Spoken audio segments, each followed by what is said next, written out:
আল্লাহুম্মা সাল্লি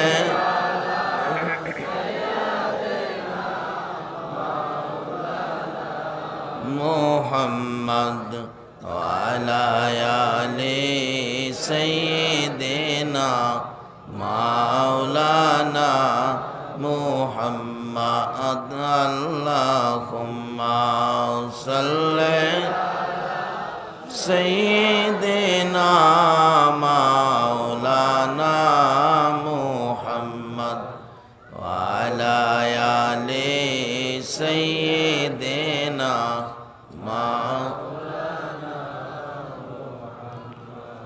কবে জানি ডাকাশিবে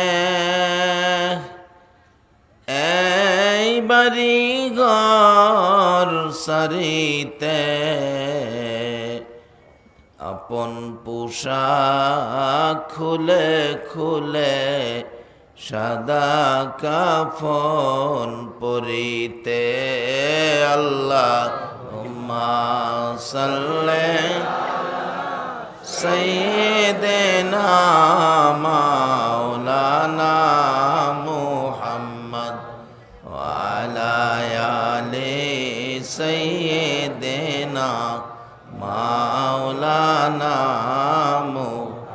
লা ইলাহা ইল্লাল্লাহ লা ইলাহা ইল্লাল্লাহ লা ইলাহা হায়াতের মালিক যেই আল্লাহ মৌতের মালিক সেই আল্লাহ লা ইলাহা ইল্লাল্লাহ লা ইলাহা ইল্লাল্লাহ লা ইলাহা ইল্লাল্লাহু মুহাম্মাদুর রাসূলুল্লাহ। আসসালামু আলাইকুম ওয়া রাহমাতুল্লাহ।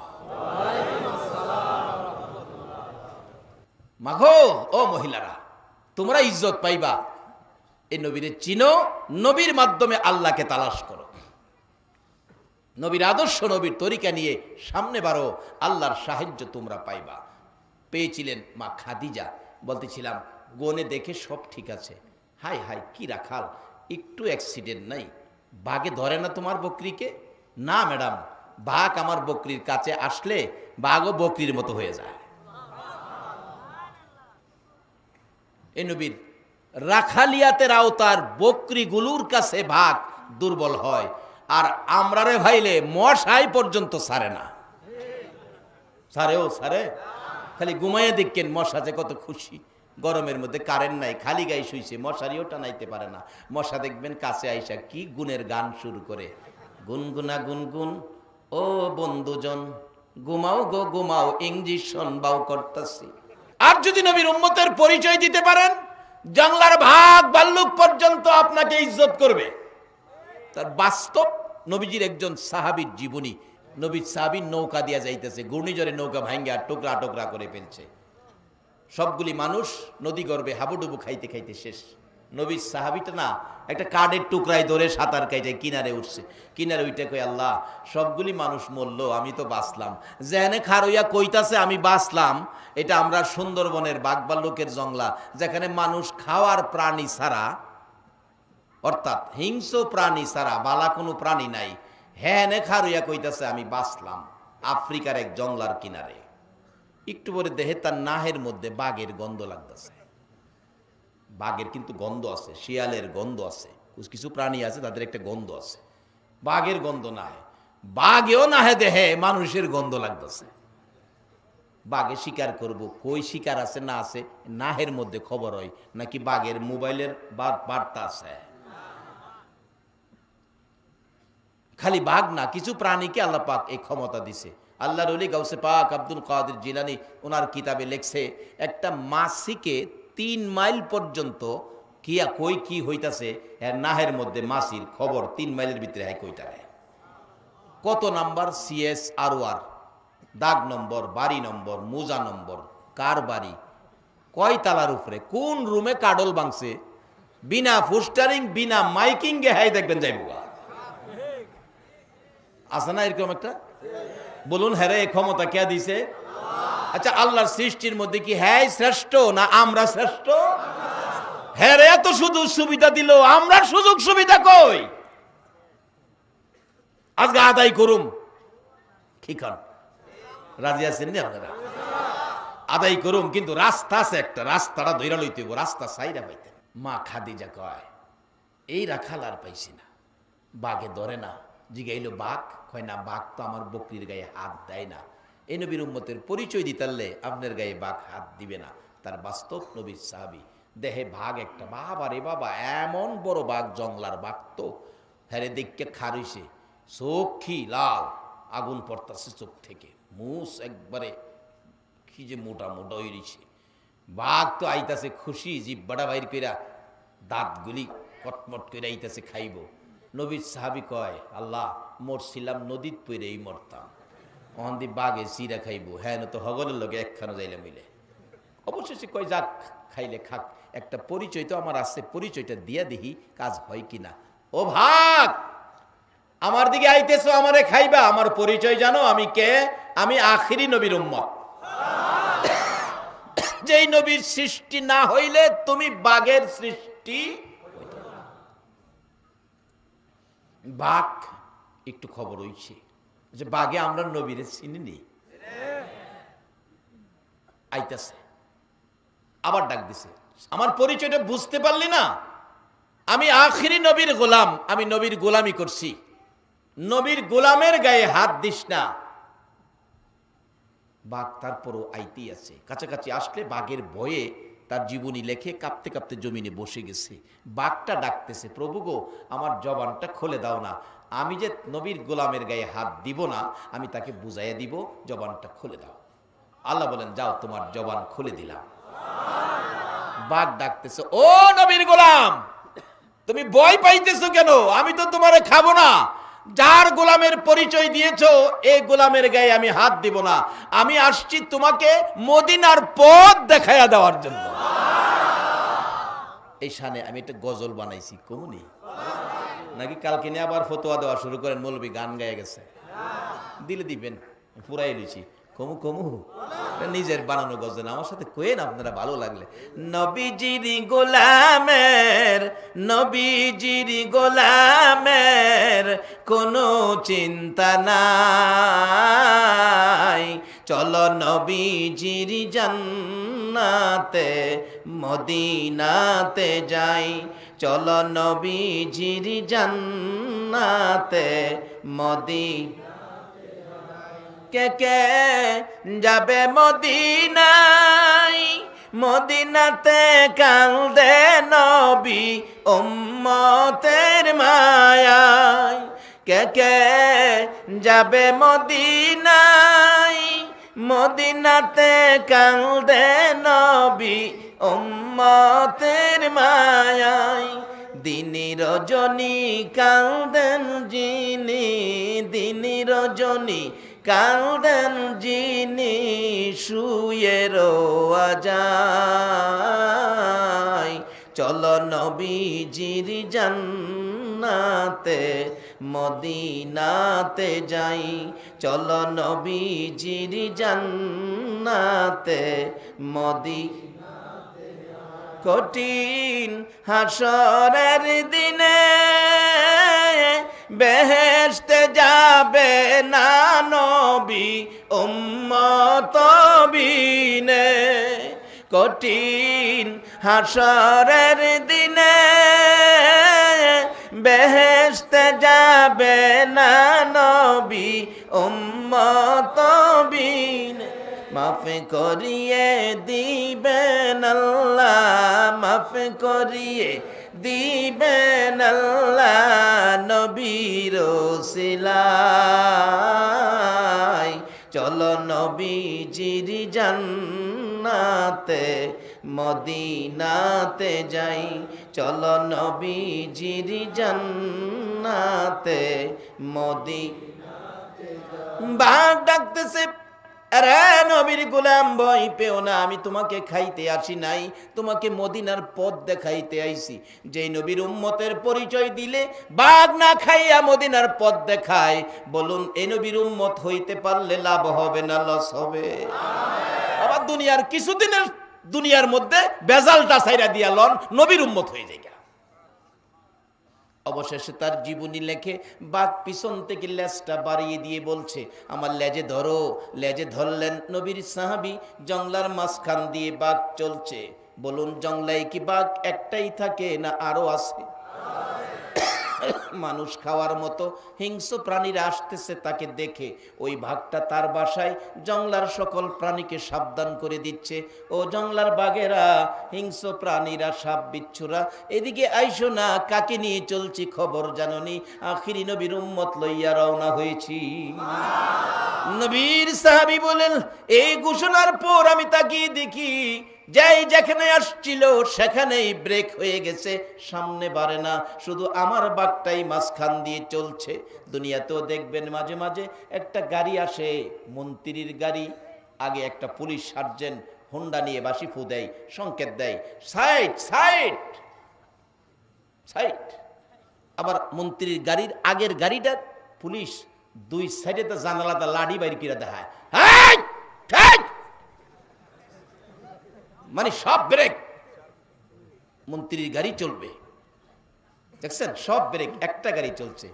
নবীর সাহাবী বলেন, সব ভাগ ভাল্লুক হিংস্র প্রাণী ব্রেক, আমার গাড়িটা শুধু চলছে। আমি বলবো, এই নবীর উম্মতের পরিচয়ে শুধু জংলায় নয়, দুনিয়াতে নয়, হাশরের ময়দান যেদিন কায়েম হবে, আদাত উপরে যেদিন সূর্য আসবে, সর্বপ্রথম আমার আল্লাহ ঘোষণা দিবেন, যেই ময়দানে আদম আলাইহিস সালাম থেকে শুরু করে ঈসা আলাইহিস সালাম পর্যন্ত সকল নবী রাসূলের উম্মতেরা দাঁড়িয়ে থাকবেন। সর্বপ্রথম ঘোষণা হবে, আখিরি নবীর উম্মতের গাড়িগুলো জান্নাতে পাঠাও। এখন সে নবীর উম্মত হইতে আপনারা রাজি আছেন কিনা? তাহলে কিছু জিনিস দেহ থেকে সাইরা দিতে হবে, আর কিছু জিনিস আইনা আবার ডুহাইতে হবে। সাইরা দিতে হবে সুদ, সুদ কি কি কয় না বাঙালি, কি সুদ? অহন সুদ কয় না, এটা সুন্দর ভাষা আনছে, একটা ইন্টারেস্ট। বাবা গো, কার জন্য সুদ খায়া, ঘুষ খায়া সংসার বড় করে তুমি যে কবরে যাইবা, এ সম্পদের বন্টন কিন্তু তুমি নিবা না, কিন্তু কবরে ফিডার বন্ডক কিন্তু কেউ নিবে না। কবরের বেজালের বন্টন সে ছেলে মেয়েরা কেউ, তোমার রোজগারের সম্পদ তারা বাইটা নিব, কবরের ফিডার বাঘ কেউ নিবে না। তাইলে এই কাজটা না কইরা নবীর উম্মত হয়ে যাইগা, সুদ ঘুষ ছাইরা দেই, আর জামাতের সহিত নামাজটা লন্দইরা নাই। কিসের সহিত নামাজ? জামাতের সহিত নামাজ পড়লে কই যাওন লাগে? মসজিদ হলো জান্নাতের টিকিট কাউন্টার। সহজে বুঝাইতে পারছি? এখন কিন্তু কাউন্টার সিস্টেম গাড়ি বাইরিছে সারা দেশে, দেখবেন কাউন্টার গাড়ি, কাউন্টার গাড়ি। আমাদের ভৈরব থেকে আপনাদের রপ্তানি গাড়ি আইয়ে চলন বিল, এটা কাউন্টার সার্ভিস। আল্লাহ কো, তোরা কাউন্টার সার্ভিস আর দেশ বইরা লাইছস, আমিও জান্নাতের কাউন্টার খুইলা দিলাম। সমস্ত পৃথিবীর মসজিদগুলি হলো আমি আল্লাহর জান্নাতের টিকিট কাউন্টার। খালি গিয়ে লাইনও দাঁড়াইবেন, এমনি টিকিট পাইবেন। সুবহানাল্লাহ কইতেন না?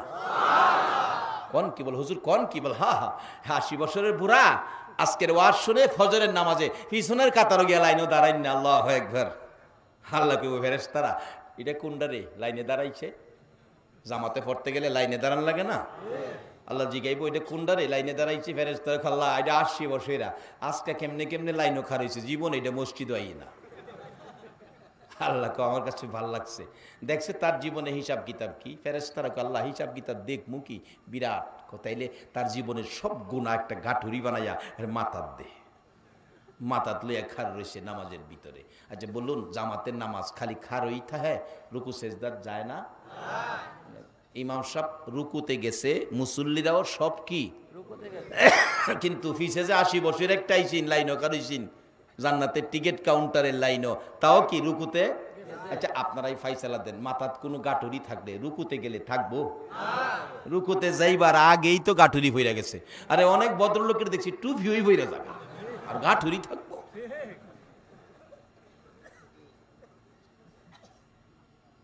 গাঠুরি পইরা গেছে। আল্লাহ কয়, বান্দা 80 বছরের গুনাহ তো শেষ, এমনকি রুকুতেই খালি পইরা থাকবো, দাঁড়াইতো না? এবার ইমাম সাহেব বলছে সামি আল্লাহু লিমান হামিদা, মুসল্লিরা জানি কি কয়? হ্যাঁ, ও লগে কইলেছে রব্বানা লাকাল হাম। আল্লাহ বান্দা, ও আসি বসেরা বেজাল, আমারে রব কইছস? রব কওয়ার আগেই তো কাম সাইরা লাইছি। আল্লাহু আকবার বলুন।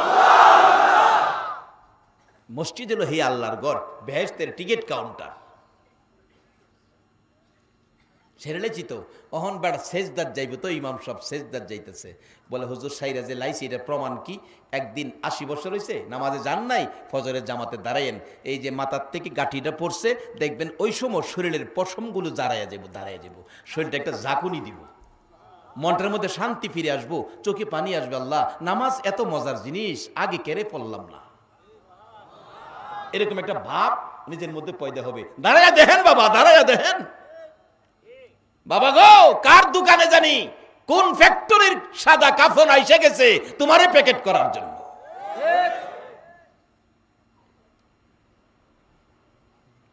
বাড়ি করছো, ছেলেরে দিবা, সম্পত্তি কিনছো, মেয়েরে দিবা, আর তোমার লাগে তুমি কি কিনছো? তুমি কবরে নেওয়ার জন্য কি লইছো? আমি কি কথাগুলো বুঝাইতে পারতেছি? সেজদার যাইতে থাকলে আল্লাহ ডাকে, বান্দা ও 80 বছরা, রুকুতে যাওয়ার আগেই তো মাফ,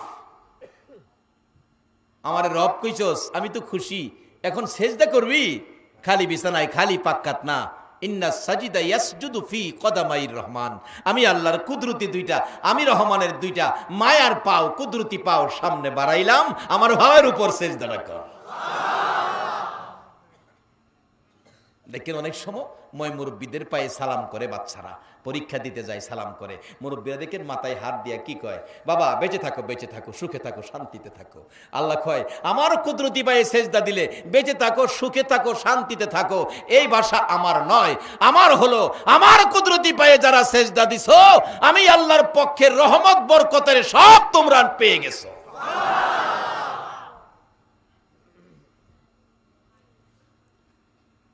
জান্নাতের কাউন্টারটা কিন্তু মসজিদ, জান্নাতের কাউন্টার। আজকে আমাদের বিপদের মূল কারণ হলো আমরা মসজিদ ছেড়ে দিছি। এক আল্লাহর ওলির জীবনীতে দেখি, আল্লাহর ওলি রাস্তাতে হাইটা যাইতেছে, একজন রাখাল ছেলে ওনাকে দেখে সালাম দিছে, হুজুর আসসালামু আলাইকুম। তা আল্লাহর ওলির নেক নজর আইছে, ওলিদের নেক নজর কিন্তু খুব লাভবান হয়। নেক নজর, বাবা তুমি আমাকে সালাম দিলা, তুমি তো ভালো ছেলে, তোমার নাম কি? নাম কি বাবা? হুজুর আমার নাম ইমাম উদ্দিন। ইতিহাস লেখে ইমাম উদ্দিন। হায় হায় ইমাম উদ্দিন, তোমার এত সুন্দর নাম, তুমি দ্বীনের ধর্মের নেতা তুমি, আর তুমি এখানে গরুরে ঘাস খাওয়াইতেছো। বাবা তুমি একটা মাদ্রাসায় পড়ো, বড় আলেম হইতারবা, আল্লাহওয়ালা হইতারবা। আল্লাহর ওলির মুগ্ধা বাইরিছে বড় আলেম এবং আল্লাহওয়ালা হইতারবা। হ্যাঁ তো বাড়িতে গিয়া কই মা একটা হুজুরের সালাম দিছিলাম, নামটা বলে ভালো, মাদ্রাসায় পড়লে আল্লাহওয়ালা অলি হইতে পারবো। মা আমি মাদ্রাসায় পড়বো। মা কই হকিন্নির হুত, তুই মাদ্রাসাত পড়বি, অলি হইবে, তোর গরু খাওয়াইবো কেনা? হ্যাঁ ফিনফিনি কথা, না আমি পড়বো। মা অবশ্য লাড়ি লইছে, হ্যাঁ ভিড়াইতো, মা লাড়ি দেখে হ্যাঁ দৌড়, মা অফিসে তো দৌড়াইতেছে। কিছু ভাগলা মা আছে না দেশে, সেটতে গেলে গা হ্যাঁ সারতে রাজি না। অবশেষে দেখে যে বাসার হত নাই, দেখে জুহরের নামাজের আজান দিছে, মুসল্লিরা মসজিদে ঢুকতেছে, হ্যাঁ গিয়া দৌড়াইয়া মসজিদে ঢুকে গেছে। মা সামনে দেখ ঘুরে আর কয় বাইর বাইর। হ্যাঁ ক বাইর দিতাম না, ক বাচ্চা গেলে কই গিয়া বাচ্চে? মুসলমান জবাব দাও, কই গিয়া বাচ্চে? তাহলে এখনো মুসলমানদের বাসার একটা জায়গা আছে, এই জায়গাটার নাম হলো মসজিদ। কে মসজিদ থেকে বের করে দিল? আজকে মসজিদের সাথে সম্পর্ক কেন আমাদের নাই?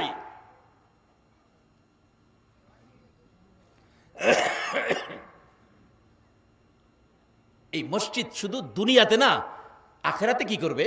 আজকে যারা মসজিদের পক্ষ থেকে আয়োজিত মাহফিলে বসে আছেন, আপনাদের ভাগ্য কত জানেন? হাশরের ময়দানে আল্লাহর ঘর খানায় কাবাটা হবে ইঞ্জিন, সমস্ত পৃথিবীর মসজিদ হবে কম্পার্টমেন্ট। রেলগাড়ি দেখেন নাই? রেলগাড়ি ইঞ্জিন কয়টা থাকে? একটা, কম্পার্টমেন্ট অনেক। খানায় কাবা হবে ইঞ্জিন, সমস্ত পৃথিবীর মসজিদ হবে কম্পার্টমেন্ট। আর প্যাসেঞ্জার হবেন যারা মসজিদের নামাজি, মসজিদের পক্ষের ব্যক্তিত্ব, আপনারা হবেন সেদিন প্যাসেঞ্জার। আর ওই ট্রেনের টিকিট হবে মান ক্বালা লা ইলাহা ইল্লাল্লাহু ফাদাখালাল জান্নাহ। এই কালিমাটা হবে সেই ট্রেনের টিকিট। বলেন হুজুর এত মানুষ গাড়িতে উঠবো কেমনে, জায়গা লইব? যত উঠবেন ততই গাড়ি বড় হইব। ওই দিন এই মসজিদ বলবে আল্লাহ আমার সাথে যাদের সম্পর্ক ছিল এই মানুষগুলি কই, তাদেরকে আমরা জান্নাতে দিব। খানায়ে কাবা ইঞ্জিন, সমস্ত মসজিদ কম্পার্টমেন্ট, আপনারা প্যাসেঞ্জার, এক টানে সিটিং, গেট লক, কোনো থামবে না, স্টপেজ নাই। হাসরের ময়দান থেকে এক টানে জান্নাতের গেটে নামায়া দিয়ে বলবে দরজা খোলা, ঢুকো। আচ্ছা এই জিনিসগুলি আমাদের সামনে আছে কিনা? নাকি হুদা দুনিয়াতেই থাকবেন? দুনিয়া থাকার জায়গা না, এখানে কিছুদিনের জন্য বেড়াইতে আইছি। আমরা এই দেশের বাসিন্দা কেউ না, এটা আমাদের বিদেশ, আমাদের স্বদেশের সন্ধান লন করি। যাই হোক, বলতেছিলাম মসজিদ হলো জান্নাতের টিকিট কাউন্টার। এই মসজিদটাকে আমাদের চিনা বলুন দরকার আছে কিনা? মসজিদ যদি চিনতে পারেন, মসজিদে গেলেই আল্লাহকে পাবেন। আখিরি নবীর উম্মতের পরিচয় মসজিদের মধ্য থেকে বাহির হয়। তার বাস্তব আবু বকর সিদ্দিক। জিব্রাইল একদিন বলছিলেন, আল্লাহ আপনার বেহেশতটা কত সুন্দর। আমি একটা দিন ছুটি নিতাম, বেহেশ গুইরা দেখতাম। আমাদের দেশের মানুষ ছুটির দিন পার্কে যায় না? আল্লাহ কয় জিব্রাইল পার্কে যাবি? তোমার বেহেশতটা ঘুরে দেখব। বেহেশতের মতো সুন্দর পার্ক পৃথিবীর জমিনে কোথাও আছে? গেছেন না তো, গিয়া দেখেন না খালি। কি কইতামো, বেহেশতের বাগানের দিকে চাইলে ছায়া পার হয়ে যাবো, 70 বছর আমাদের কবরই থাকতো না। এই যুবক, জানো তোমার জন্য কি বাজেট রাখছে? আজকে তুমি পার্কে গিয়া এই কাইল্লা ফাইল্লা ফেসা বিচির দিকে চায় তো, এগুলি তো তোমার জন্য নয়। কি ব্যবস্থা করে রাখছে তুমি জানো? আসো আখিরি নবীর উম্মতের খাতায় তোমার নামটা লেখাও। জিব্রাইল আল্লাহ আমি ছুটির দিন, একটা দিন ছুটি দিলে তোমার বেহেশতটা দেখতাম। আল্লাহ কয় যাও দেখো। একদিন ঘুইরা বেহেশতের একটা কোনা ওই দিকে শেষ করতেছে। আল্লাহ একটা সপ্তাহ ছুটি দিবেন, যাও দিলাম। এক সপ্তাহ ঘুইরা একটা কোনা শেষ করে জানালাত গেছে, দরজা পর্যন্ত পৌঁছতে পারছে না। আল্লাহ আমার 2 মাসের সময় দিবেন। আল্লাহ তো আর কইলাম চাইতার তিনাই শেষ। 2 মাস ঘুইরা কদ্দুর দেখছে, বাহি সবই রয়েছে। আল্লাহ এই বেহেশ কার লেগে বানাইছেন? আল্লাহ কো আমার আখিরি নবীর উম্মতের লেগে বানাইছে। হেরার কি পাখা আছে? পাখা আমার 600 নূরের পাখা। একটা পাখা লাড়া দিলে 500 বছরের রাস্তা যাইতারি। এই 500 বছরের রাস্তা এক পাখা, এরকম 6 পাখা চালায়া 2 মাসে কোনা দেখতাম না। হেরার এত বড় বেহেশ দিলে হেরা কি করব? হেরা তো এক কোনা তোই খাইয়া হুইয়া ঘুমায়া থাকবো, কি লাভু? হেরা দেখতে পারবো? আল্লাহ কয় না, হেরা পারবো। জিব্রাইল কই কি হেরা পারবো? আমি ফাঁকা দিয়া পারি না, হেরার পাখা নাই, হেরা পারবো? আল্লাহ কহ পারবো। আল্লাহ আপনার কথা রাইট, পারবো, কিন্তু আমার বুঝে আসে না। আমার একটু বুঝার জন্য আমার একটু প্র্যাকটিক্যালে যাইতে হবে। আল্লাহ কথা এলে মসজিদের নববীতে ফজরের নামাজের আজানের আগে গেড়ো গিয়া খারইবি, আগে যাই ডুববো, পরে যাই বাইরিব, হের সাথে কথা কইস। জিব্রাইল মানুষের বেশ দিরা মসজিদের নববীতে। বলুন ঠিকানাটা কই দিছে? এই আখিরি নবীর উম্মতের পরিচয়ের ঠিকানাটা কই দিছে? বাবা গো, যত বড় বাড়ির মালিকই হও, তোমার বাড়ির ঠিকানা দেয় নাই। এই নবীর উম্মতের পরিচয়ের ঠিকানা হলো মসজিদ। আজকে কে আপনারা? মসজিদ কমিটির সদস্য, আপনাদের নামের তালিকা আল্লাহর আরশে দেওয়া আছে। কে আজকে মসজিদের পক্ষ থেকে আয়োজিত মাহফিলের শ্রোতা হয়েছেন, আপনাদের নামের তালিকা আল্লাহর আরশে জমা হবে। মসজিদ আল্লাহর ঘর। মসজিদ কার ঘর? আল্লাহ।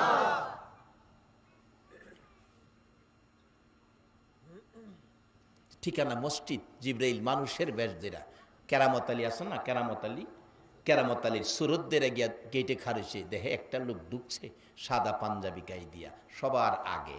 সব মুসল্লি নামাজ শেষে গেল, কিন্তু কেরামত আলী দেহে হেই মুসল্লিটা আর বাইরিল না। গেট ছাইরা মসজিদের দরজায় গেছে, চৌকাটে এভাবে হাত দিয়া খারেছে যাতে বাইরিলে হাতও লাগে। ভিতরে চুকি দিয়া দেহে হে লোকটা বসা। কিছুক্ষণ পর বাইরে আইছে, ভাইজান আপনার জন্য আমি দাঁড়িয়ে রইছি। কেরামত আলীর সুরতে জিব্রাইল দাঁড়িয়ে রইছে। আচ্ছা ভাইজান আপনার নাম কি? যার নাম জিগাইছে কিতাব লেখে, উনি জবাব দিছে আমার নাম আবু বকর সিদ্দিক। আল্লাহু আকবার বলুন। কেমন ব্যক্তিটা ও বাবা, এই নবীর উম্মত হন। আবু বকর বেহেশতে না গেলে কেউরে বেহেশতে যাওয়ার অনুমতি দিবে না। আর আবু বকর বলছে, নবীর একটা উম্মত ফালায়া আমি আবু বকরও বেহেশতে যাইতাম না। কি যে মজার ব্যাপার, মহব্বত, ভালোবাসা একজনের প্রতি আরেকজনের। কিন্তু আমরার মধ্যে এটা নাই, অনেক হিংসা ঢুকে গেছে, বেজাল ঢুকে গেছে। বাবা, হিংসা লঞ্চাইরা দিন, আমরা আখিরি নবীর উম্মত। হিংসা, নিন্দা, ঝামেলা, বেজাল, তাকাতাকি, কিলাকিলি, গুতাগুতি, এটা আমাদের চরিত্রে থাকার কথা না। আমরা মিলেমিশে থাকবো, আমরা একে এক অপরের প্রতি ভালোবাসা, মহব্বত দেখাবো। যেই হোক, লম্বা ঘটনা, এদিকে আমি আবু বকর সিদ্দিক নাম পরিচয় দিলে জিব্রাইল কো ভাইজান একটা কথা জিগাইতাম আপনারে। কি আচ্ছা, আপনি কি বলতে পারেন জিব্রাইল আলাইহিস সালাম এখন কই আছে? আচ্ছা, যাই জিগাইতেছে, হ্যাঁ কে? আবু বকর সিদ্দিক কই, কি ব্যাপার? এই প্রশ্ন তো কেউ করে না। জিব্রাইলের সাথে আপনার কি ব্যাপার? কি কোনো লেনদেন আছে নাকি?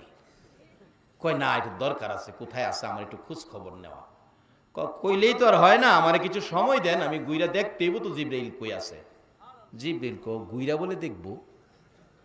কত 2 মাসের সময় নিবেন? কো না, জিব্রাইল বাইর করতে এতদিন লাগে না। জিব্রাইল কো, প্রভু গো কি কয়? মাই পাও, আর কথা কইছি আমি। 1 সপ্তাহ সময় নিব না। ধুত, এতদিন লাগে নাকি? একদিন? আরে না, জিব্রাইলের ক্ষমতা শেষ, এবার আখিরি নবীর উম্মতের ক্ষমতা শুরু।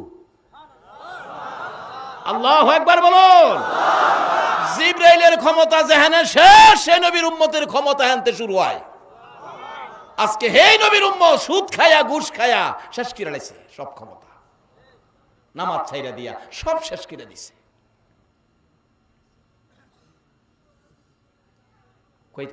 কতক্ষণ সময়ে জিব্রাইলের খবর দিবেন? জিব্রাইলের আইডিয়া নাই। আবু বকর সিদ্দিককে জিগাইলেন। আবু বকর সিদ্দিক বলছে, ভাইজান আপনারা তো চিনি না, এমন এক প্রশ্ন কইরা বইছেন, প্রশ্নের জবাব নিব, আপনি দাঁড়ান। সময় হলো, জিব্রাইল খোঁজ দেওয়ার সময় হলো। চোখের পলক, চোখের পলক, 2-3টা পলক না, একটা পলক। চোখের এক পলকে জিব্রাইল কই আছে আমি কয়ে দিব। জিব্রাইল কো, প্রভু গো দরাত বুঝি ফুটছি।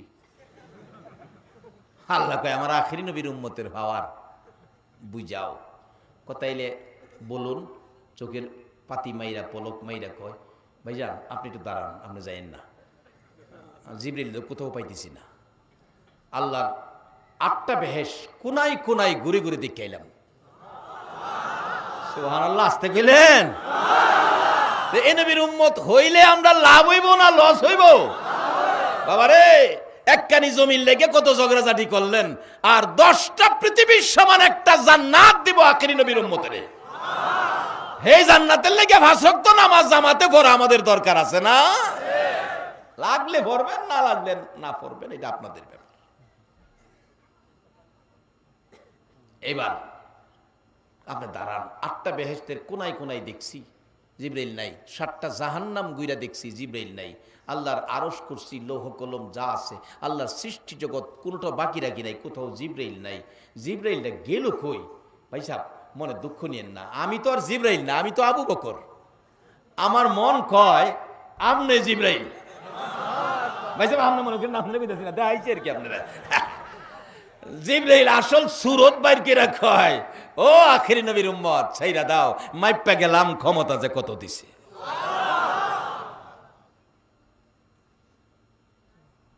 বাবারা, আমরা ভাগ্য ভালো যারা আখিরি নবীর উম্মত।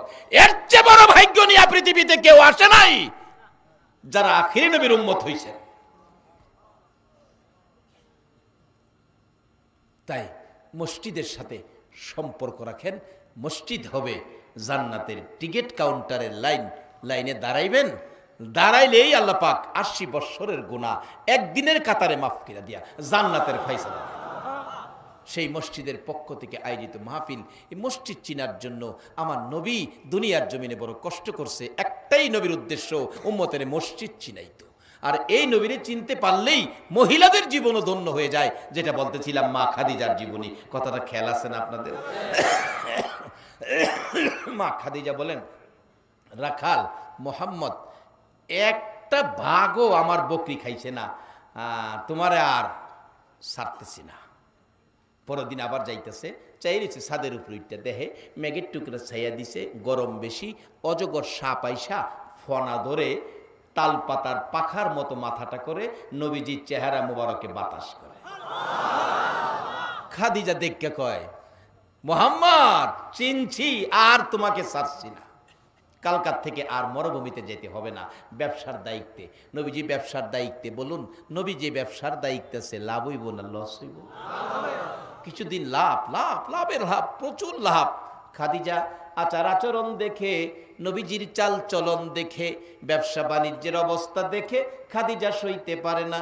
ডাকতেছিলেন আশপড়শিদেরকে, তার বংশের গার্জিয়ান ময় মুরব্বীদেরকে, ও আমার গার্জিয়ানেরা, মুরব্বীরা, আমার একটা কথা শুনো গো, তোমরা আমার একটা কথা শুনো।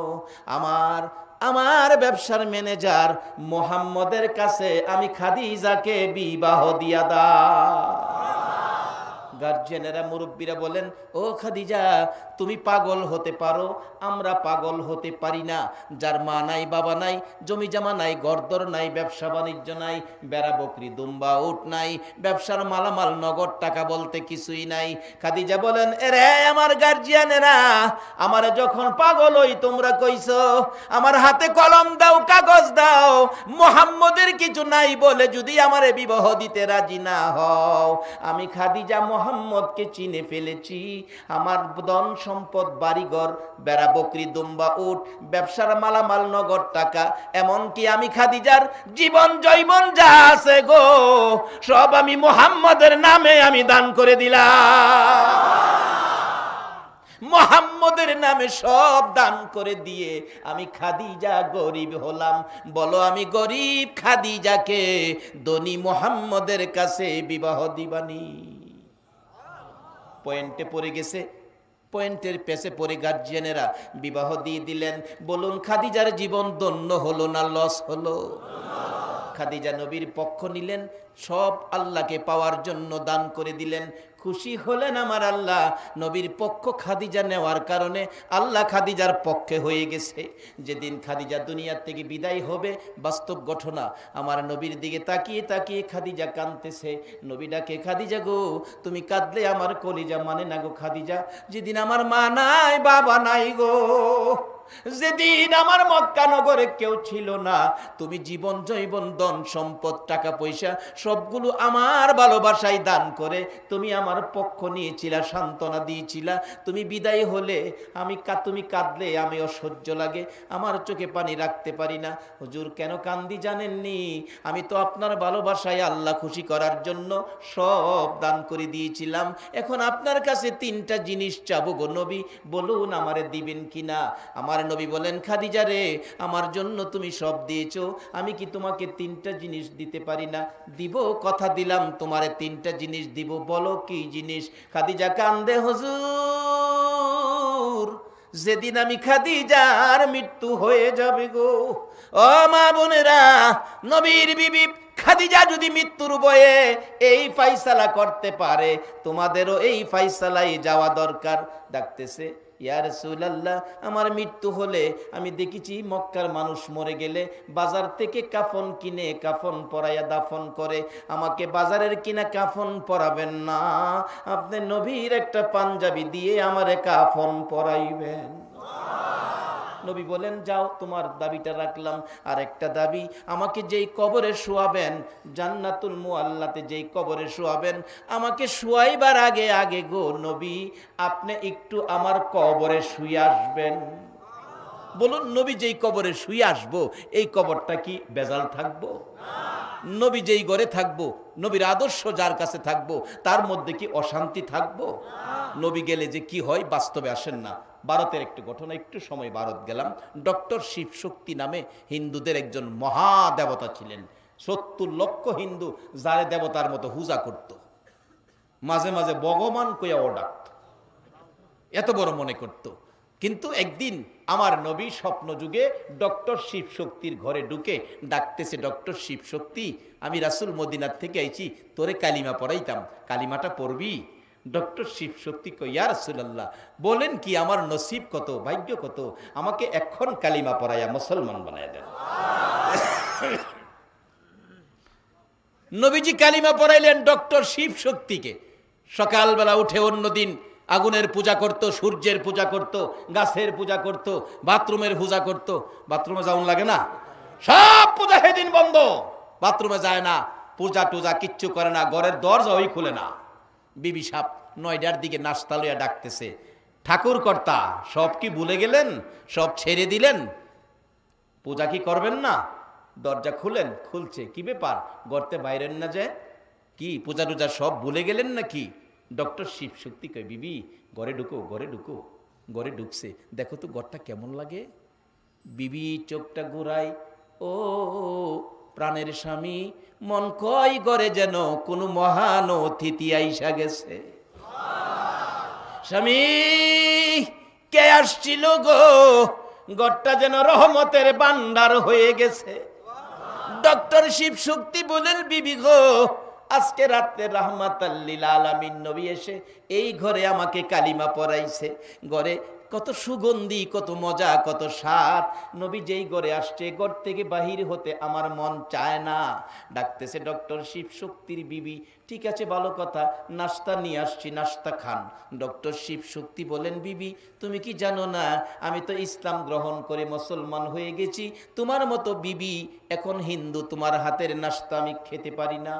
বিবি কয়, স্বামী এই এতদিনের মহব্বত কিছুক্ষণে ভাঙ্গা দিলা, খাওয়া এই সার মো তোমার আজকা। রুডির মধ্যে বাজি লাগাইয়া স্বামীর মুহ দিছে, মুহ নিচে দিত, স্বামী মুখ তালা মারছে, খেতাম না। স্বামী একটু খান। রাসূল বলছে এটা ইসলাম, স্বামীর মুখে স্ত্রী খাবার তুইলা দিবে, আবার স্ত্রীর মুখেও স্বামী খাবার তুলে দিবে, এটা ইসলাম। এতে স্বামী স্ত্রীর মহব্বত কি হবে বলুন, বাড়বে, সংসারে শান্তি আসবে, রহমত বরকত আসবে, এটা ইসলাম। আজকে এইটা নাই তো, করে স্বামী স্ত্রী কিলাকিলি। কোন কোন ফ্যামিলি আছে 2 মাস হয়ে গেছে, একটার ভাই একটা ভিড়াও চায় না, মাঝে মাঝে বিচার দেয়, হুজুর বাড়ি অল্লি কথা শুনে না, আমার ভাই চাও না, দোয়া করেন। দোয়া করলে হবে না, ইসলামে ঢুকো, নবীর আদর্শে যাও, নবীর তরিকায় যাও, তাহলে শান্তি পাইবা। নবী বলছে স্বামী স্ত্রীর মুখে, স্ত্রী স্বামীর মুখে খাবার দিবে। বাজারে কিছু স্বামী খাইলে স্ত্রীর জন্য বাড়িতে নিও, রাসূল কইছে এগুলি করলে দেখেন সমাজে সুন্দর হবে, শান্তির ফাইসালা হবে। বিবি কয়, স্বামী না খাওয়াইয়া যাইতাছি না। তাহলে বোঝা গেল বিবির মধ্যে কিছু ইসলামের গন্ধ ঢুকছে।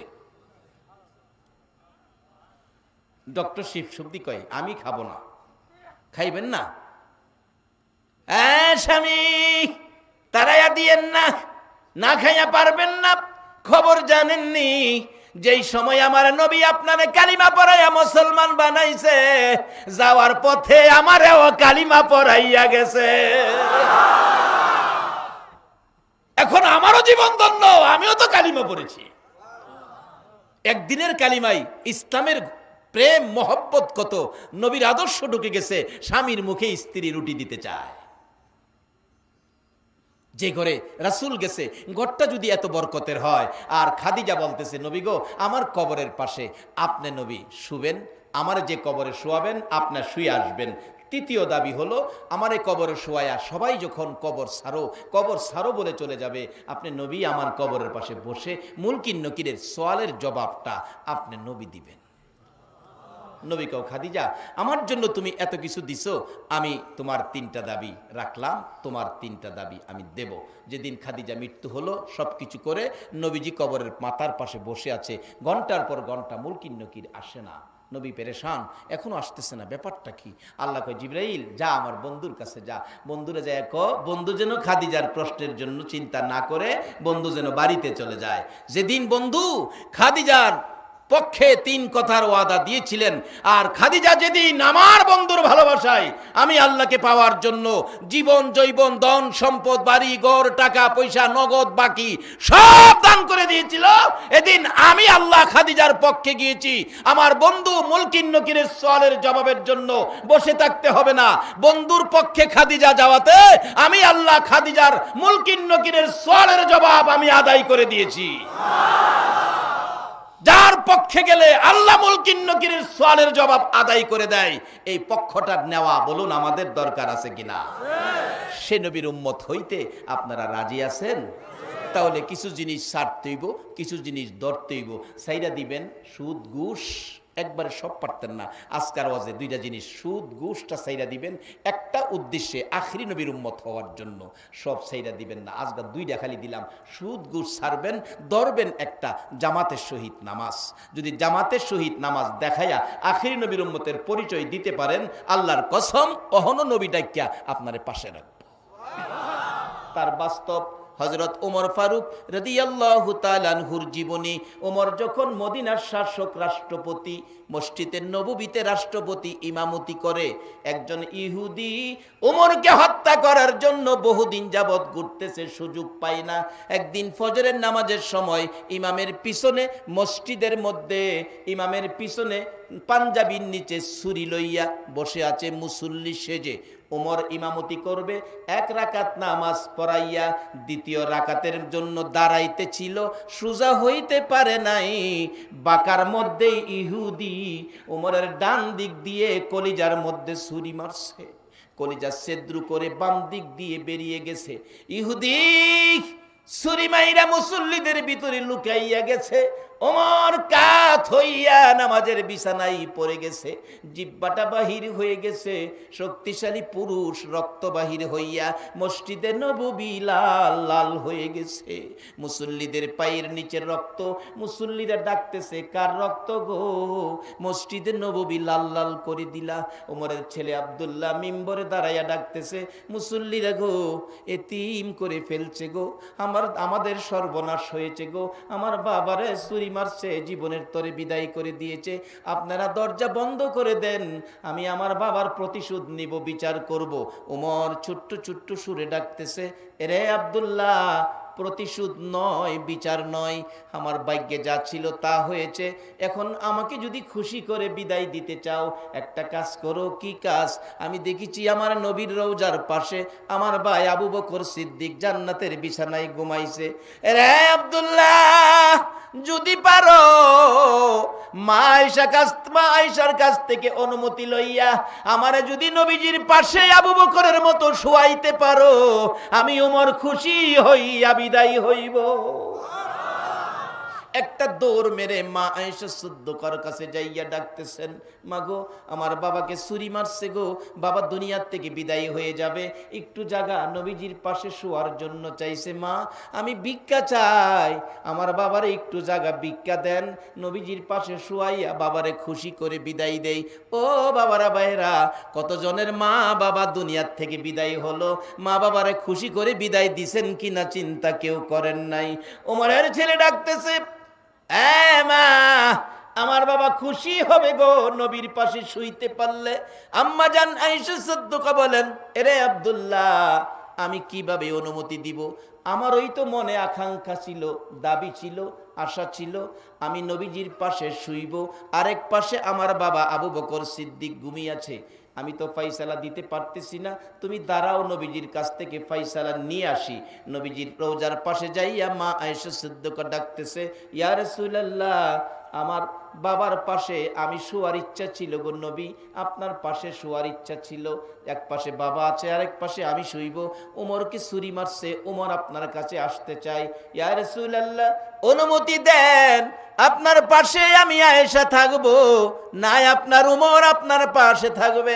আমার নবী রওজার ভিতর থেকে বড় মায়ার সুরে ডাকতেছে, রে আয়েশা, মনে দুঃখ নিও না, অনুমতি দিয়ে দিলাম রে, আমার উমর আমার পাশে থাকবে। এমন কি আমল উমরে করেছে, এমন কি আমল উমর করেছে, আমার নবী ডাইকা ডাইকা ওমরকেও পাশে শোয়ার অনুমতি দিয়েছে।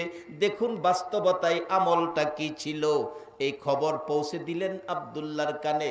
আব্দুল্লাহ দৌড়াইয়া যাইয়া দেখে বাবা জিহ্বাটা বাহির করে পড়ে আছে, চোখ খুলে না, জীবনের শেষ বিদায় মুহূর্ত। কাছে গিয়ে ছোট্ট করে ডাক দিলেন, বাবা ওমর গো, আমার নবী তোমারে কবুল করেছে গো, নবীর পাশেই তোমার দাফন হবে। ওমর চোখটা খুলে চোখের পানি বৃষ্টির মতো ঝরতেছে। হযরতে আলী রাদিয়াল্লাহু তাআলা পাশে বসে বসে ডাকতেছে, এ ভাই ওমর, অনেকক্ষণ যাবত বসে আছি, তোমার চোখটা খুললে তোমার বিদায় মুহূর্তে দুইটা নসিহতপূর্ণ কথা শুনবো। ওমর, আমি আলী তোমার বিদায় মুহূর্তে দুইটা নসিহতপূর্ণ কথা শুনতে চাই। আলী চোখের পানি চেড়ে চেড়ে ডাকতেছে। ওমর জবাব দেন, আলী রে, আমার কাছ থেকে দুইটা কথা শোনার আগে রে আলী, আমি তোমার কাছ থেকে একটা কথা শুনতে চাই। কি কথা শুনতে চাও গো ভাই উমর? উমর কাঁদতেছে আর ডাকতেছে, আলী, আলী রে, আমি জীবনে কোনোদিন জামাত ছাড়ি নাই রে আলী। জীবনে এক ওয়াক্ত এক রাকাত নামাজ আমার জীবনে ছাড়ি নাই রে আলী। আজকে ফজরের নামাজের জামাতে 2 রাকাত নামাজে 1 রাকাত আদায় করার পর আমারে চুরি মারছে রে। আমার 2য় রাকাত নামাজ আদায় হলো না। এরে আলী, আমার কানে কানে বলে দে, ফজরের নামাজের সময় আসেনি, আমি উমর কবরে যাওয়ার আগে বাকি রাকাত নামাজ আদায় করে যাইতে পারবো নি। কোন আমলের বিনিময় আমার নবী ডাইকা ডাইকা উমরের মতো ব্যক্তিকেও পাশে শুয়াইছে? সেই আমলটা হলো জামাতের শহীদ নামাজ। বলুন বাবারা, ভাইরা, নবীর পছন্দের, নবীর পাশে যাওয়ার জন্য জামাতের শহীদ নামাজের ব্যবস্থা নিজেরা করব, অপরকে পড়ার ব্যবস্থা করে দেওয়া, বলুন নবীর উম্মত হিসাবে আমাদের দরকার আছে কি না? রে বাবারা, ভাইরা, কেন করবেন না? আমার নবী যেদিন মক্কাবাসীর যন্ত্রণায় যায়েদ ইবনে হারেসার সঙ্গে লইয়া নবী রাস্তায় বেরিয়ে ডাকতেছেন, যায়েদ ইবনে হারেসা রে, মক্কার মানুষ আমারে কষ্ট দেয় রে। ছোটকালে তায়েবের জমিনে আমার দুধমা হালিমা আমারে বড় মায়া করতো রে। ও যায়েদ ইবনে হারেসা, চল আমার দুধমার দেশ, হালিমার দেশ তায়েব দেশে চলে যাই। আমার নবী যায়েদ ইবনে হারেসারে লইয়া তায়েব দেশে যাইয়া পৌঁছে গেলে কিছু মুরব্বীরা বসে আছে সামনে। যায়েদ ইবনে হারেসা ডাকতেছে, ও মুরব্বীরা, আপনাদের পাশে মক্কার একজন মেহমান এসেছে, যিনি আল্লাহর হাবিব, আল্লাহর দোস্ত, আল্লাহর নবী, যার নাম মুহাম্মাদুর রাসূলুল্লাহ। আল্লাহর নবী আপনাদের মধ্যে এসেছে, কিছু কথা বলবেন। মুরব্বীরা কয়, আশ্চর্য, মুহাম্মদ রে নবী বানাইছে? আমরা তো মক্কা নগরে আবু জাহেল নামে একজন নেতা আছে, তারে চিনি, তারে না বানাইয়া মুহাম্মদ রে বানাইছে, এটার কথা কইলা? আচ্ছা, নবী কি কেউ বানাইতে পারে? নির্বাচন করে নবী বানান যাইব? নবী বানানোর দায়িত্ব কার? হারা ঠাট্টা মস্কারি করতেছে। আমার নবী হাতে ইশারা দিলেন যায়েদ ইবনে হারেসাকে, যায়েদ রে, তারা আমারে চিনবে না, চল আমরা আরো সামনে বাড়ি, আমার দুধমা হালিমার জায়গায় চলে যাই। একটু সামনে বাড়লেই মুরব্বীরা যুবকদেরকে ডাইকা ডাইকা পাশে বিরাইয়া বলে, মক্কা থেকে আসছে, নবী বলে হইছে, তোমরা তাকে কিছু সাইজ করে দাও। পাথর লইয়া যুবকেরা দর দর মার মার কইয়া দৌড়াইতেছে। আমার নবী একবার পিছনের দিকে চাই, আবার সামনের দিকে চাই, দুধমা হালিমার বাড়ি কত দূর রে?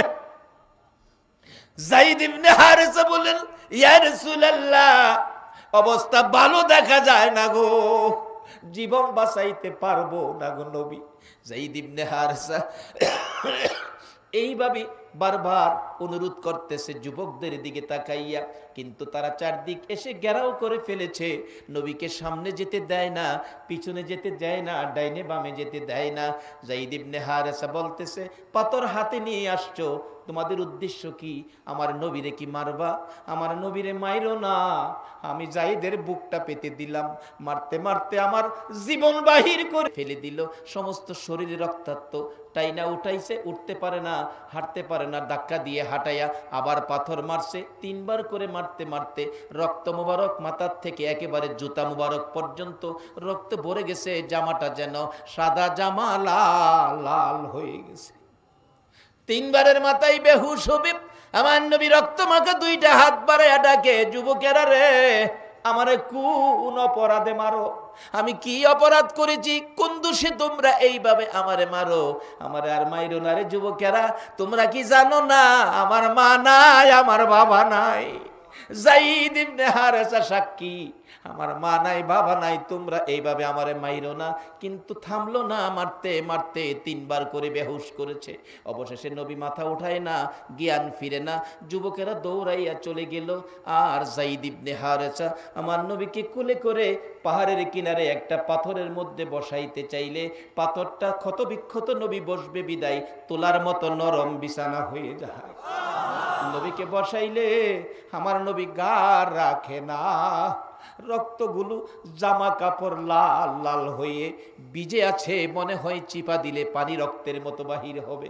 এবার যায়েদ ইবনে হারেসা নবীজিকে ধরে রাখছে, নবী গার ছেড়ে দেয়। এমনি সময় জিবরাইল এসে, লম্বা ঘটনা, নবীজির পাশে এসে হাজির হয়ে ডাক দিলে নবীজির জ্ঞান ফিরল। আমার নবী যায়েদ ইবনে হারেসার দিকে তাকিয়ে আছে। জিবরাইল ডাকে, হুজুর এই মার যারা মারল গো, আমি প্রতিশোধ নেওয়ার জন্য আসছি, অনুমতি দেন আমি বিচারটা করে দিব। আমার নবী বলেন, না না, তারা বুঝে না রে, আমারে মারছে, এই মায়ের বিনিময় এই দুনিয়ার কোনো বিচার আমি চাই না। জিবরাইল একটা কাজ কইর, আমার রক্ত মাখা জামাটা গো আমার আল্লাহর দরবারে জমা দিয়া দিলাম। এই রক্তের ভিজা জামাটা আমি আল্লাহর দরবারে আমানত করে দিলাম। হাসরের জমিন যেদিন কায়েম হবে, আদাত উপরে যেদিন সূর্য আসবে, আমার উম্মতেরা যদি বিপদে পড়ে যায়, এই রক্ত মাখা জামার বিনিময় আমার উম্মতের তরাইয়া লইয়া যাইব।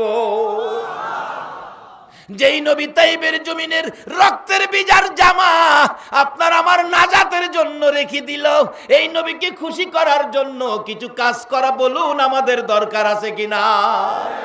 সেই নবীর খুশির কাজটাই হলো জামাতের শহীদ নামাজ।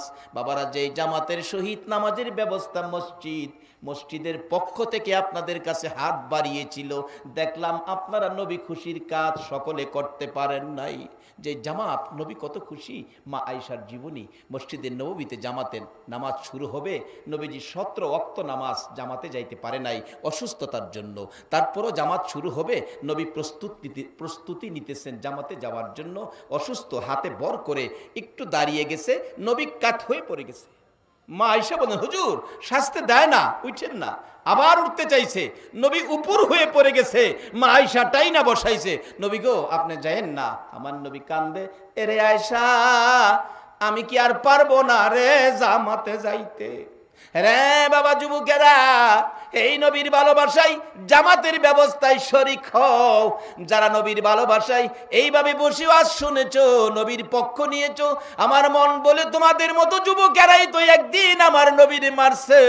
এই নবীর পক্ষে যারা এসেছো, আমার নবী তোমাদের জন্য ফুলসিরাতের ঘাটে বসে থাকবে।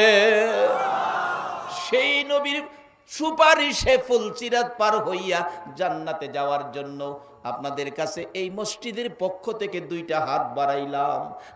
রব্বানা যালামনা আনফুসানা ওয়া ইল্লাম তাগফির লানা ওয়া তারহামনা লানাকুনান্না মিনাল খাসিরিন। রব্বিরহামহুমা কামা রব্বায়ানি সগীরা। ডাক দেন না, রব্বিরহামহুমা কামা রব্বায়ানি সগীরা। রব্বুল আলামিন মায়া নজরে তাকিয়ে দেখো, গভীর রাত্রে তোমার আদরের বান্দারা তোমার ঘর মসজিদের পক্ষ থেকে আয়োজিত মাহফিলে 2টো করে হাত তোমার কাছে বাড়াইছে।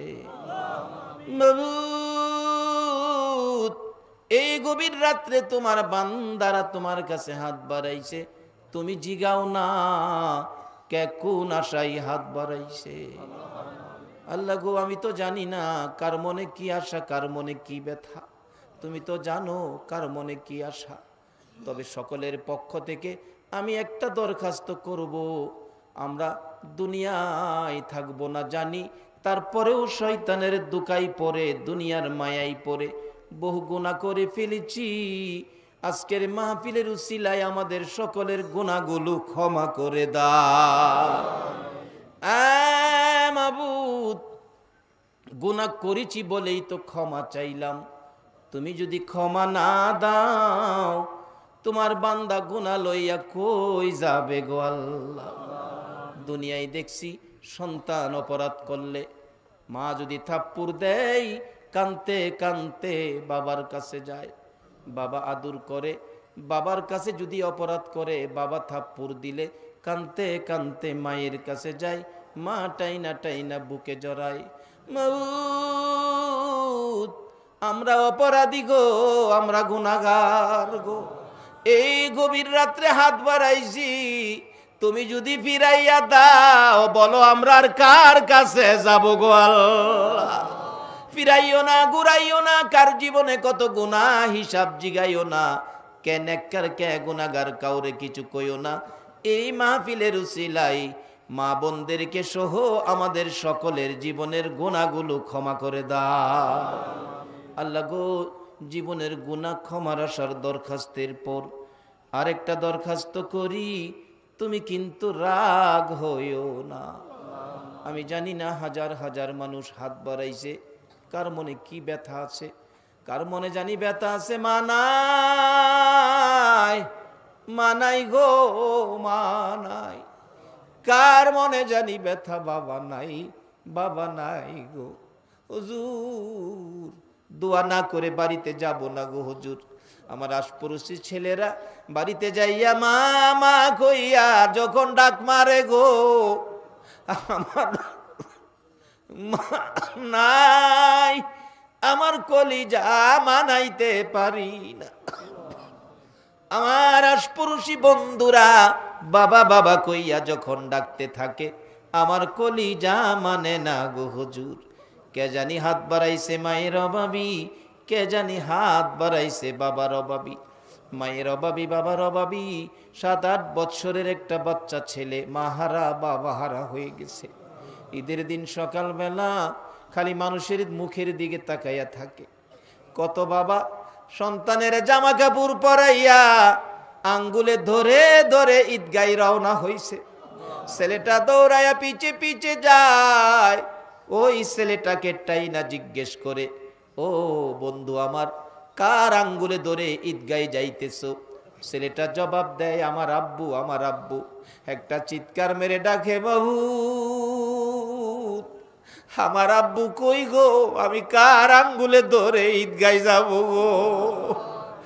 এই নতুন জামা আমার কে কিনা দিবে গো? বাবাটা নিজের ছেলের ছেড়ে দিয়ে বাচ্চা বাতায় হাত বোলাইয়া বলতেছে, বাবা তোমার কি বাবা নাই? না না আমার বাবা নাই। কান্নাকাটি শুনে দৌড়াইয়া এলাকার মহিলারা জড়ো হয়ে মাথায় হাত বোলাই আদর করতেছে। এবার ছেলেটা কান্দে, আপনারা কারা গো আমার মাথায় হাত বোলাই আদর করেন? আপনারা কে কি হন আমি জানি না, আপনাদের কাছে জানতে চাই, আপনার এইভাবে আমার আদর করতেছেন, আমার মা কই গো? আমার মা কেন আদর করে না? আমার মা যদি আমার আদর করতো, গোসল করে জামা কাপড় পরাইতো, ঈদের দিনে না জানি আমার কত শান্তি লাগতো। এই মায়ের ব্যথা লইয়া কে জানি হাত বাড়াইছে রে আল্লাহ। আমি নিজেও মার অভাবী হয়ে গেছি গো আল্লাহ। আমার মা সহ মা বাবা যাদের কবরে আর দেরি করো না, এই মুহূর্তে তাদের কবরগুলো জান্নাতের বাগান বানাইয়া দাও। আরে জান্নাতের মালিক, ওই সকল মা বাবার পক্ষ থেকে তোমার জান্নাত ভিক্ষা চাই গো আল্লাহ, তোমার জান্নাত ভিক্ষা চাই গো আল্লাহ। মা বাবার কবর জান্নাতের বাগান বানাইয়া দাও। মা বাবা যার দুনিয়াতে আছে হায়াত বাড়িয়ে দাও, আমার আব্বা জানের হায়াত বাড়াইয়া দাও। মা বাবা কেমন জিনিস বুঝার তৌফিক ছেলে মেয়েদেরকে দান করে দাও গো আল্লাহ। এ আল্লাহ, খাস করে আজকের মাহফিলে যারা হাত বাড়াইয়া এ পর্যন্ত কষ্ট করেছে, আমাদের মধ্যে যারা বিমারি, আমি নিজেও বিমারি আল্লাহ গো, আমাকে সহ সকল বিমারিকে শেফা দান করে দাও। আমাদের মধ্যে যারা অভাবী, অভাব দূর করে দাও। যারা নামাজি, নামাজ কবুল করে লাও। যারা নামাজ পড়ে না, নামাজের বুঝ দান করে দাও। ইয়া আল্লাহ, আমাদের মধ্যে যারা ব্যবসা করে ব্যবসায় বরকত দাও। যারা চাকরি করে পদোন্নতি দান করে দাও। যারা গৃহস্থী করে জমির ফসলে বরকত দাও। যারা বিদেশ থাকে সহি সালামতে রাখো। যারা বিদেশ যাবে মনের আশা পুরা করে দাও। ইয়া আল্লাহ, খাস করে যাদের ছেলে মেয়ে আছে সকলের ছেলে মেয়েদেরকে হায়াত বাড়াইয়া দাও। ছেলে মেয়েদেরকে অকালে মৃত্যু দিও না, মা বাবার কলিজায় আগুন জ্বালাইও না। ছেলে মেয়েদের মুখে এতিমের দাগ লাগাইও না। ছেলে মেয়েদের মা বাবার হায়াত বাড়াইয়া দাও। আয় মাবুদ, অনেকের ছেলেরা মেয়েরা পরীক্ষা দিতেছে, আল্লাহ গো তাদেরকে কামিয়াবি দান করে দাও। আজকের মসজিদের পক্ষে যারা এই পর্যন্ত মাহফিলে কষ্ট করেছে, সাহায্য সহযোগিতাও করেছে, তোমার পক্ষ থেকে সকলকে সাহায্য দিয়ে শান্তির ফাইসালা করে দাও। তোমার ঘরের পক্ষে যারা সাহায্য সহযোগিতা করেছে, করবে, কথা দিয়েছে, সকলকে তুমি তোমার ঘরখানায় কাবা দেখাইও গো আল্লাহ। তোমার বন্ধুর রওজা জিয়ারত নসিব করে দিও গো আল্লাহ। মক্কা মদিনা যদি যাইবার তৌফিক না দাও, মদিনাওয়ালা রে একদিন ঘুমের ঘরে স্বপ্নে দেখাইয়া দাও। ইয়া আল্লাহ, নবীজিকে স্বপ্নে দেখাইয়া আমাদের কলিজা ঠান্ডা করে দাও। তোমার ঘর মসজিদের পক্ষ থেকে আয়োজিত মাহফিল, এই মাহফিল কবুল করে কিয়ামত পর্যন্ত কায়েম রাখো গো আল্লাহ।